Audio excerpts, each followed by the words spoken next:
Bonjour, bonsoir, bonne nuit. Bienvenue à la chaîne YouTube Vivre avec le Créateur ou La vie d'en haut. Voici la 43e vidéo de cette chaîne. Et comme toujours, les passages de la Bible sont tirés de la version Louis II 1910. Dans la vidéo précédente, nous avons vu que la méchanceté prend ses racines dans le fait même de mettre en doute la parole de Dieu, notre Créateur. En résumé, comme tout ce que Dieu a créé est bon, les passages suivants nous l'affirment clairement, Genèse 1, verset 31, Dieu vit tout ce qu'il avait fait et voici, cela était très bon. Il y eut un soir, il y eut un matin, ce fut le 6e jour. Et que tout ce qui vient du seul Dieu immuable est essentiellement bon. Voyons Jacques, chapitre 1, versets 16 et 17. Ne vous y trompez pas, mes frères bien-aimés, toute grâce excellente et tout don parfait descend d'en haut, du Père des Lumières, chez lequel il n'y a ni changement, ni ombre de variation. Quand tu crois vraiment à cette réalité, tu n'hésites jamais à lui obéir, car tu sais, tu crois qu'il est bon.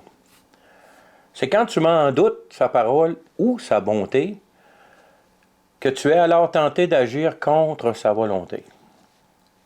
Enfant de Dieu ou pas enfant de Dieu, on a tous des périodes où on vit des saisons comme ça. La foi en Dieu et la foi en ce que Dieu dit grandit lorsque tu deviens enfant de Dieu constamment. C'est écrit dans la parole que la réputation de Dieu s'est développée à partir de l'accomplissement de ses promesses.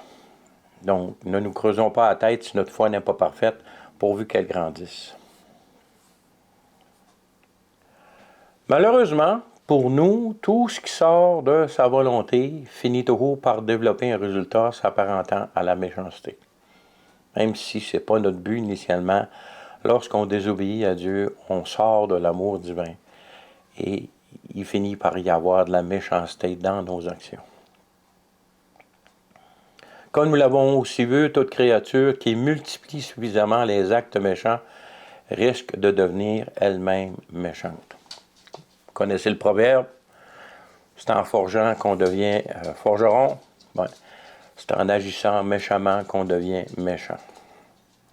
1 Corinthiens 15, verset 33 nous dit « Ne vous y trompez pas, les mauvaises compagnies corrompent les bonnes mœurs. » Apocalypse 22, la fin de la parole de Dieu nous dit au verset 11 et 12 « Que celui qui est injuste soit encore injuste, que celui qui est souillé se souille encore, et que le juste pratique encore la justice, et que celui qui est saint se sanctifie encore. Voici, je viens bientôt, et ma rétribution est avec moi pour rendre à chacun selon ce qu'est son œuvre. » Nous avons aussi vu dans la dernière vidéo qu'il y avait 4 grandes catégories de pécheurs, 2 justes, 2 injustes, ou, comme nous les avons appelées, méchantes, 2 méchantes. Les 2 justes sont des personnes qui ne connaissent pas leur Créateur, mais qui se laissent avertir par leur conscience et qui agissent ce faisant dans le sens de la loi de Dieu. Ces personnes espèrent, peut-être d'une façon inavouée, l'existence d'un Créateur qui se révèle au travers la révélation disponible de ses œuvres manifestes dans la nature. Ces personnes espèrent l'existence d'un Créateur au travers de ce qu'ils ont découvert de la révélation disponible de ses œuvres manifestes dans la nature.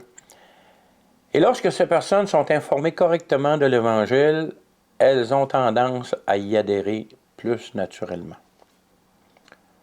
La deuxième catégorie de justes, ce sont des personnes qui, par la foi, ont connu leur Créateur et qui sont nées de nouveau par l'acceptation de la vie de Jésus le Christ et qui éprouvent quand même de la difficulté à marcher en accord avec les consignes du Créateur, dû à leur chair qui combat contre l'Esprit Saint qui les habite.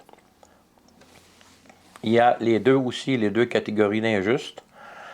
La première, ce sont des personnes qui ne connaissent pas leur Créateur et qui ne se laissent pas avertir par leur conscience et agissent ainsi contraire à la loi de Dieu. Ces personnes refusent de venir à la connaissance du Créateur au travers de la révélation disponible de ses œuvres manifestes dans la nature. Et lorsqu'elles sont informées correctement de l'Évangile, elles ont tendance à le rejeter parce qu'elles préfèrent leurs œuvres mauvaises. Et la deuxième catégorie d'injustes ou de méchants, de personnes méchantes, ce sont des personnes qui savent que le Créateur existe et qui refusent d'agir en accord avec la parole de celui-ci, car elles la mettent tout simplement en doute. Ces personnes sont rebelles et s'opposent volontairement à ce que le Créateur donne comme consigne. Avant d'aller plus loin, regardons à une vérité éternelle que nous ne devons jamais, jamais, jamais oublier. Allons voir Ecclésiaste 8, versets 10 à 12. « Alors j'ai vu des méchants recevoir la sépulture et entrer dans leur repos, et ceux qui avaient agi avec droiture s'en aller, loin du lieu saint, et être oubliés dans la ville. C'est encore là une vanité. Parce qu'une sentence, on peut dire aussi un jugement, contre les mauvaises actions ne s'exécute pas promptement, donc des fois ça prend beaucoup de temps. Le cœur des fils de l'homme se remplit en eux du désir de faire le mal. Cependant, quoique le pécheur fasse 100 fois le mal, il y a, et qu'ils y persévèrent longtemps, je sais aussi que le bonheur est pour ceux qui craignent Dieu, parce qu'ils ont de la crainte devant lui. Et ça, rappelons-nous que le don merveilleux que Dieu offre à ceux qui mettent sa confiance en lui, c'est la vie éternelle en Jésus le Christ. Aujourd'hui, nous parlerons de la deuxième catégorie des injustes, car de cette catégorie est venu le premier acte de méchanceté. Et c'est aussi de cette catégorie que viendra l'ultime méchant humain, qui est le sujet de cette vidéo aujourd'hui. À la création, Adam et Ève et tous les anges avaient tous une relation avec le Créateur et ne pouvaient pas douter de son existence. Rappelons-nous qu'Adam et Ève ont commis la désobéissance sous une influence externe et probablement sans méchanceté. Plus tard, le premier acte de méchanceté chez l'humanité prit naissance dans le cœur de Caïn. C'est ce que la Bible affirme, à qui Dieu parlait directement selon les Écritures aussi. Donc, d'une désobéissance sans méchanceté amenée est issue la première action méchante humaine. Nous devons conclure que la source de toute méchanceté humaine est la première désobéissance aux consignes du Créateur par les premiers humains.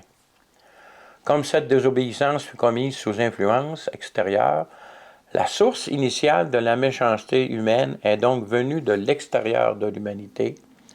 Voyons quelle est cette source. Allons dans Genèse 3, verset 1. Le serpent était le plus rusé de tous les animaux des champs que l'Éternel Dieu avait fait. Il dit à la femme, « Dieu a-t-il réellement dit? » Mise en doute la parole de Dieu ici. « Vous ne mangerez pas de tous les arbres du jardin. » Qui est ce serpent qui influença Adam et Ève? Heureusement, la Bible nous le dit. Allons dans Apocalypse, chapitre 12, verset 9. « Il fut précipité, le grand dragon, le serpent ancien appelé le diable et Satan. Celui qui séduit toute la terre.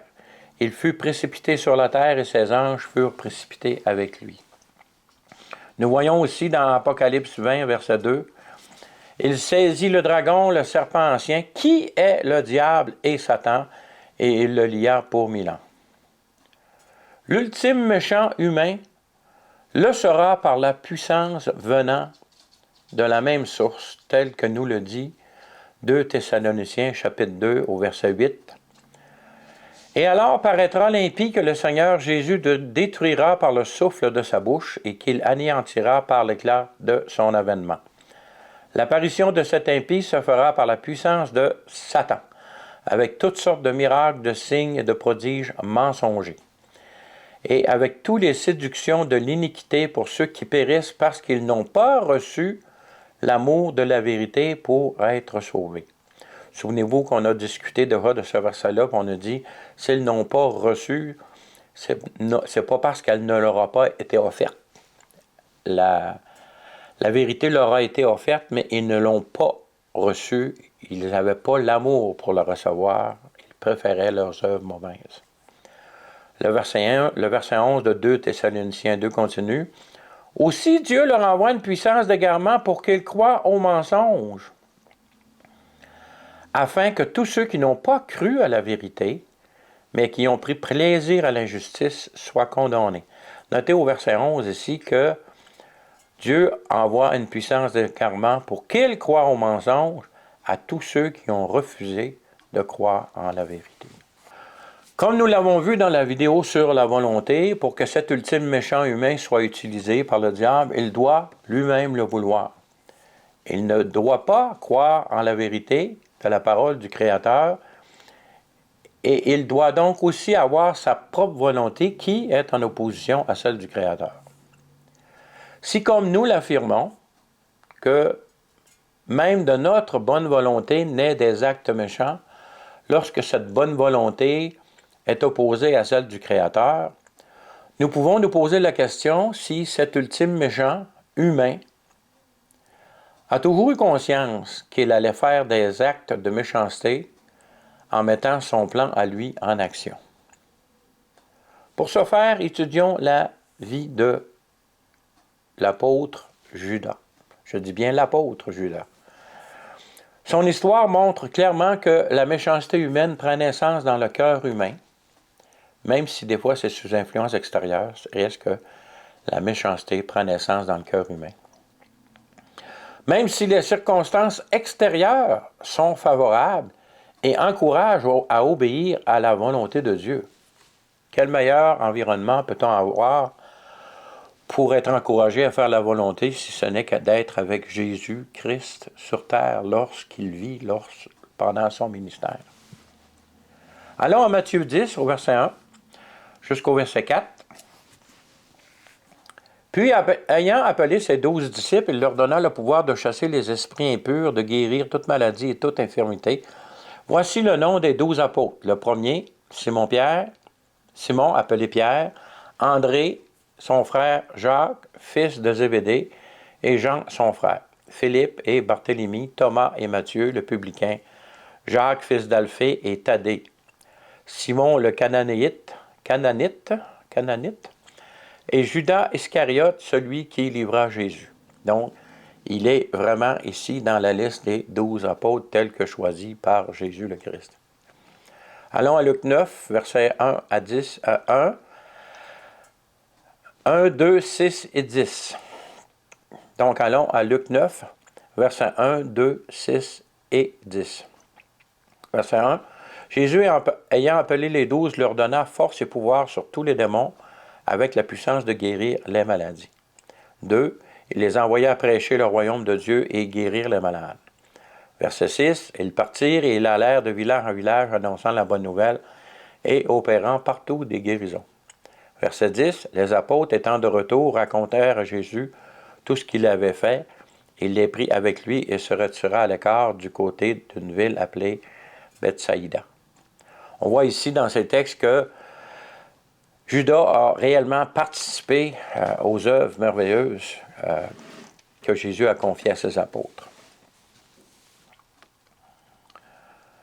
Le texte suivant montre la préconnaissance du cœur de l'homme par le Créateur et que tout en respectant la liberté de choix de chaque individu, que le Créateur utilise leur choix personnel dans son plan de rédemption pour l'humanité. Sagesse immense de Dieu et préconnaissance de toutes choses lui permettent d'agir ainsi. Donc, allons voir Jean 6, versets 67 à 71. Jésus dit aux 12, « Et vous ne voulez pas, vous aussi, vous en aller? » Simon-Pierre lui répondit, « Seigneur, à qui irions-nous? Tu as les paroles de la vie éternelle. Et nous avons cru et nous avons connu que tu es le Christ, le Saint de Dieu. » Jésus leur répondit, « N'est-ce pas moi qui vous ai choisi, vous, les 12? Et l'un de vous est un démon. » Il parlait de Judas Iscariote, fils de Simon, car c'était lui qui devait le livrer, lui, l'un des 12. Donc, clairement ici, Judas est un apôtre qui fait partie des 12, mais que Dieu connaissait d'avance la disposition de son cœur. Nous avons dans le texte que nous allons lire une idée du caractère de Judas, qui avait probablement sa propre vision déformée par son péché, de comment Jésus devait utiliser la puissance de son ministère au moment où il était sur terre. Allons voir Jean 12, versets 1 à 6. 6 jours avant la Pâque, Jésus arriva à Béthanie, où était Lazare, qu'il avait ressuscité des morts. Là, on lui fit un souper. Marthe servait et Lazare était un de ceux qui se trouvaient à table avec lui. Marie, ayant pris une livre d'un parfum de nard pur de grand prix, oignit les pieds de Jésus et elle lui essuya les pieds avec ses cheveux. Et la maison fut remplie de l'odeur du parfum. Un de ses disciples, Judas Iscariote, fils de Simon, celui qui devait le livrer, dit « Pourquoi n'a-t-on pas vendu ce parfum 300 deniers pour le donner aux pauvres? » Il disait ça, non qu'il se mit en peine des pauvres, mais parce qu'il était voleur et que, tenant la bourse, il prenait ce qu'on y mettait. Déjà la corruption dans les disciples de Jésus. C'est un phénomène pas nouveau. Soyons pas surpris que ça arrive encore de nos jours. Est-ce qu'à ce moment de sa vie, Judas avait comme plan de trahir Jésus? La réponse à cette question est spéculative, mais c'est raisonnable de penser que non. Judas voulait probablement juste aider Jésus à libérer le peuple hébreu de l'oppression des Romains par une action politique, comme la majorité de ses compatriotes le croyaient à cette époque. À vivre en opposition à la volonté du Créateur, en commettant des actions méchantes, des péchés, des manques d'amour, à répétition, la personne devient elle-même méchante et ouvre la porte à l'action directe de l'ennemi dans sa vie. C'est ce que nous voyons dans les textes suivants. Jean 13, verset 1, 2, versets 26 et 27. Avant la fête de Pâques, Jésus, sachant que son heure était venue de passer de ce monde au Père et ayant aimé les siens qui étaient dans le monde, mit le comble à son amour pour eux. Pendant le souper, lorsque le diable avait déjà inspiré au cœur de Judas Iscariote, fils de Simon, le dessein de le livrer. Verset 26, Jésus répondit, « C'est celui à qui je donnerai le morceau trempé. » Ayant trempé le morceau, il le donna à Judas, fils de Simon Iscariote. Verset 27, dès que le morceau fut donné, Satan entra. Au verset 2, Satan inspire au cœur de Judas. Et au verset 27, Satan entre dans Judas. Jésus lui dit, « Ce que tu fais, fais-le promptement. » Ici, Jésus s'adressait vraiment à Satan, qui venait de prendre contrôle de Judas.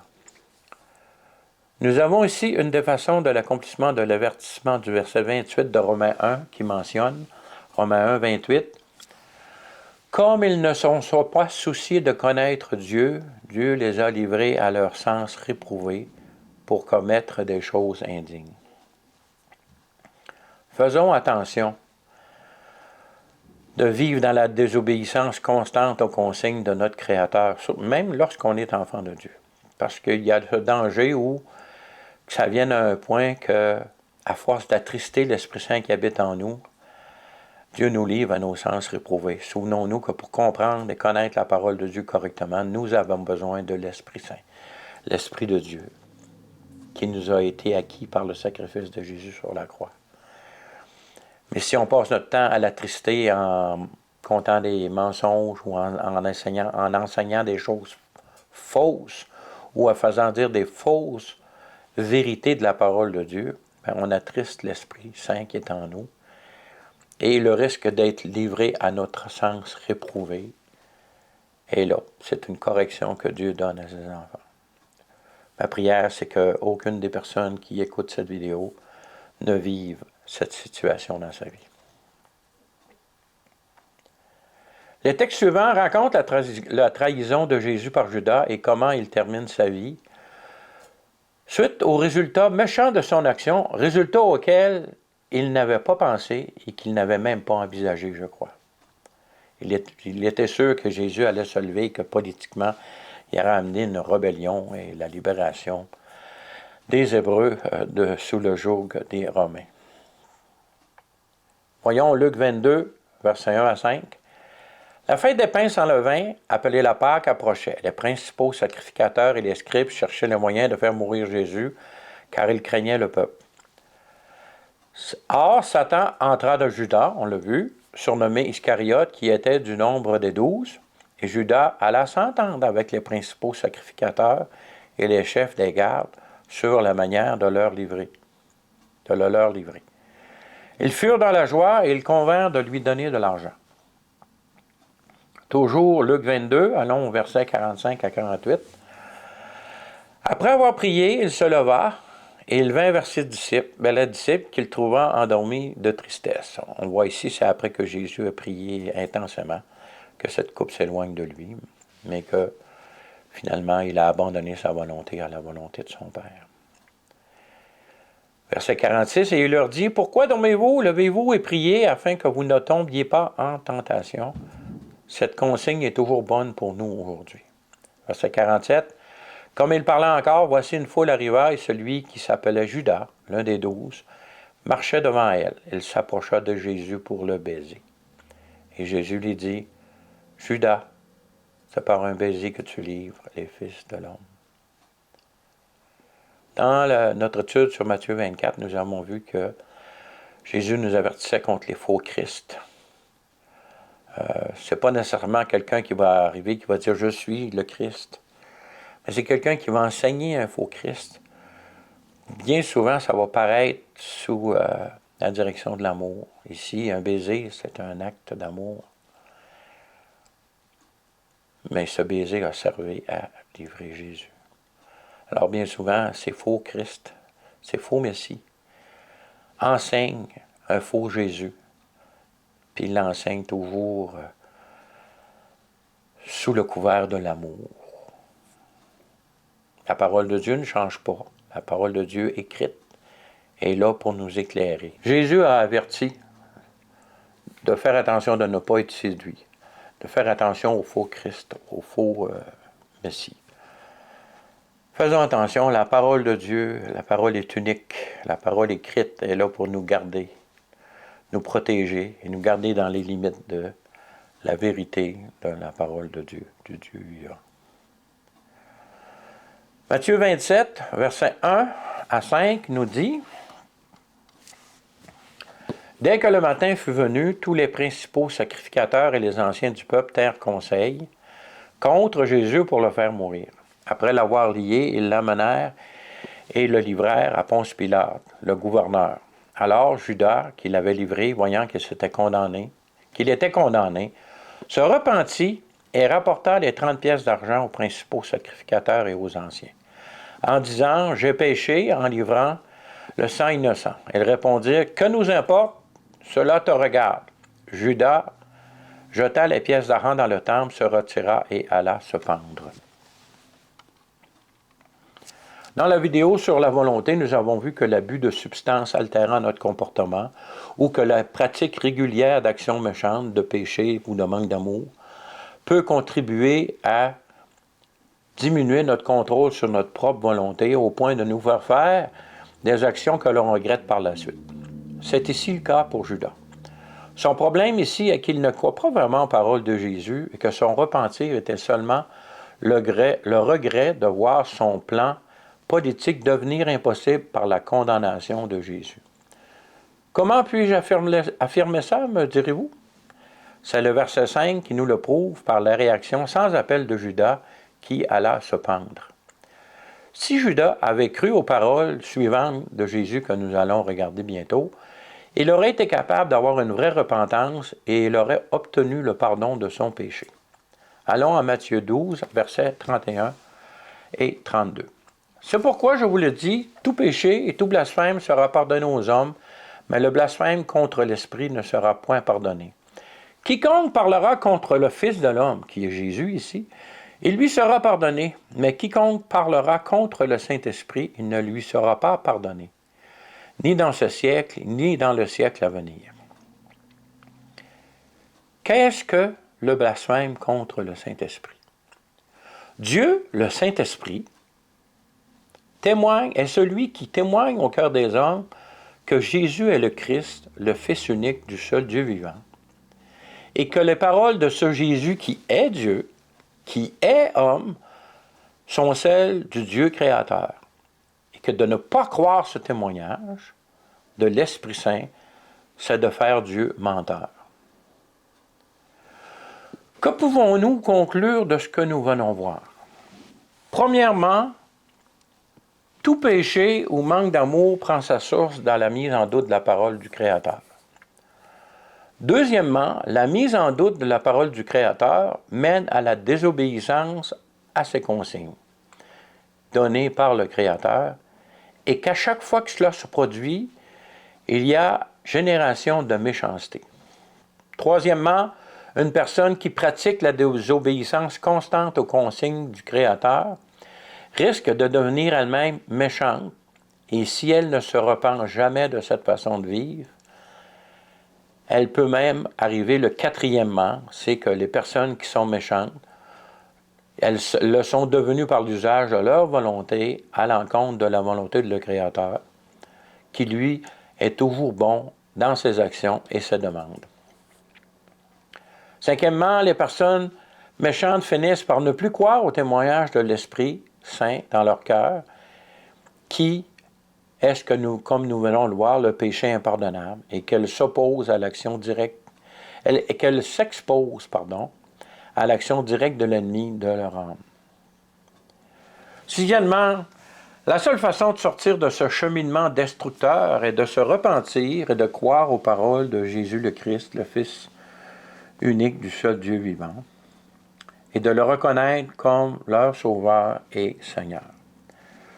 Cela permet ici de faire l'échange de vie imparfaite de celui qui croit avec la vie parfaite de Jésus le Christ, qui, par sa mort sur la croix, par sa descente aux enfers, a payé le prix du péché de la vie imparfaite de celui qui fait l'échange avec la vie parfaite de Christ, pour ceux qui croient en Jésus le Christ.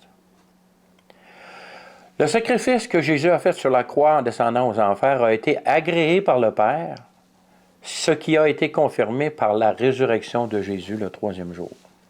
Ce que nous pouvons penser de la vie de l'ultime méchant, celui que je nomme le grand leader charismatique, suite à l'étude que nous venons de faire de la vie de Judas, est que, premièrement, il ne croit pas aux paroles du Créateur, bien qu'il sait qu'il existe. On parle donc ici du blasphème contre l'Esprit. Il aura un plan personnel, politico-économique, qui, selon lui, sera très bon, même si ce plan s'oppose à la volonté du Créateur. À un moment donné, ses actions l'amèneront à ce que volontairement, il accordera à l'ennemi de Dieu le contrôle de sa personnalité, afin d'accomplir des signes et des prodiges qui s'ajouteront à sa capacité importante qu'il possède déjà, selon moi, en 2022, d'influencer les événements mondiaux qui se déroulent actuellement. Il est fort possible qu'en ce moment, cette personne ignore qui il est vraiment dans le plan de Dieu pour la fin des temps. Ce n'est qu'au moment où Satan entrera en lui, comme ce fut le cas pour Judas, qu'il sera conscient de son importance. Il sera à ce moment alors prêt à être révélé au monde. Et cela arrivera juste après l'enlèvement du corps de Christ Jésus, tel que le mentionne 2 Thessaloniciens, chapitre 2, versets 7 et 8. Car le mystère de l'iniquité agit déjà. Il faut seulement que celui qui le retient encore ait disparu. Et alors l'impie, que le Seigneur Jésus détruira par le souffle de sa bouche, et qu'il anéantira par l'éclat de son avènement. Sans savoir qui est ce grand leader charismatique, cet ultime méchant humain, il sera méchant par la puissance de l'ennemi, mais il reste que ce sera un homme.